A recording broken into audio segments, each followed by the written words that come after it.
Welcome to பக்ஷ போஜனம். இன்னைக்கு நம்ம இட்லி, தோசை, சாதம், சப்பாத்தி இது எல்லாத்தோடயும் சேர்த்து சாப்பிடுற மாதிரி ஒரு சைட் டிஷ் ரெசிபி பார்க்க போறோம். தக்காளி தொக்கு.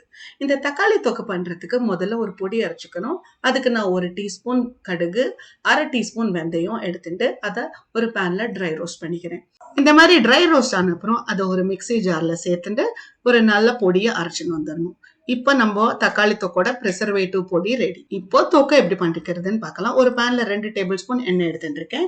நான் அப்ராக்சிமேட்டா 1 கிலோ தக்காளி எடுத்துட்டு இருக்கேன். இப்போ இந்த எல்லா தக்காளியும் 2ஆ டிவைட் பண்ணிட்டு இருக்கேன். 2ஆ டிவைட் பண்ணிட்டு அந்த கட் பண்ண போர்ஷனை கீழே ஃபேஸ் பண்ற மாதிரி நம்ம பேன்ல அரேஞ்ச் பண்ணிக்கணும். இந்த மாதிரி பேன்ல அரேஞ்ச் பண்ண அப்புறமா ஒரு சிட்டிகை உப்பு எல்லா தக்காளி மேலேயும் படுற மாதிரி நம்ம தூவிக்கணும்.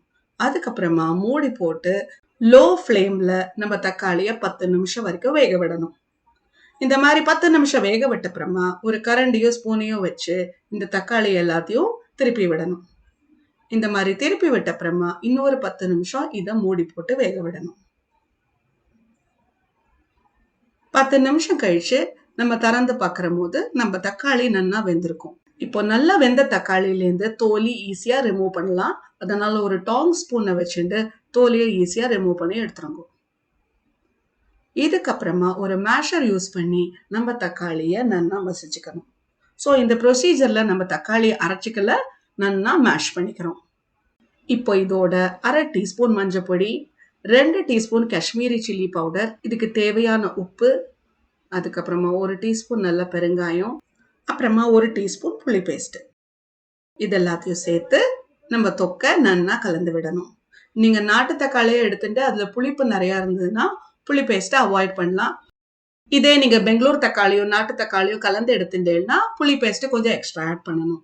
இப்போ 5 நிமிஷம் வரைக்கும் இதை சிம் ஃப்ளேம்ல கொதிக்க விட்ட அப்புறமா 1 டேபிள் ஸ்பூன் வெல்லம், அதுக்கப்புறமா நம்ம அரைச்சி வச்ச பொடி, இதுதான் நம்ம ப்ரிசர்வேட்டிவ் பொடி, இது எல்லாத்தையும் சேர்த்து நல்லா கலந்து விடணும். இந்த வெல்லம் ஆட் பண்ற போது நமக்கு இந்த புளிப்பு உப்பு எல்லா டேஸ்டும் பேலன்ஸ் பண்ணி கொடுக்கும். இப்போ 5 நிமிஷம் கழிச்சு கொதிச்ச அப்புறமா நம்ம தொக்கு ரெடி.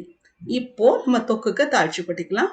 அதுக்கு 2 டேபிள் ஸ்பூன் எண்ணெய் எடுத்துட்டு இருக்கேன். அதோட கொஞ்சம் கடுகு, உளுத்தம்பருப்பு, கடலைப்பருப்பு, அதுக்கப்புறமா கொஞ்சமா கருவேப்பிலை, இதெல்லாம் சேர்ந்து நல்லா பொரிஞ்சு வரணும். இப்போ இது நல்லா பொரிஞ்சு வந்த அப்புறமா அடுப்பை ஆஃப் பண்ணிட்டு இதோட 1 டீஸ்பூன் காஷ்மீரி சில்லி பவுடர் சேர்த்துக்கோங்க. அது ஒரு இன்ஸ்டன்ட் கலர் கொடுக்கும்.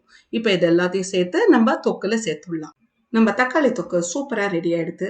இப்போ இந்த மாதிரி மெத்தட்ல நீங்க தக்காளி தொக்கு ட்ரை பண்ற போது உங்களுக்கு அதிகமா பேன்லேருந்து தக்காளி தெரிக்காது. நம்ம அரைக்கிற மெத்தட்ல நிறைய தெரிக்கும்.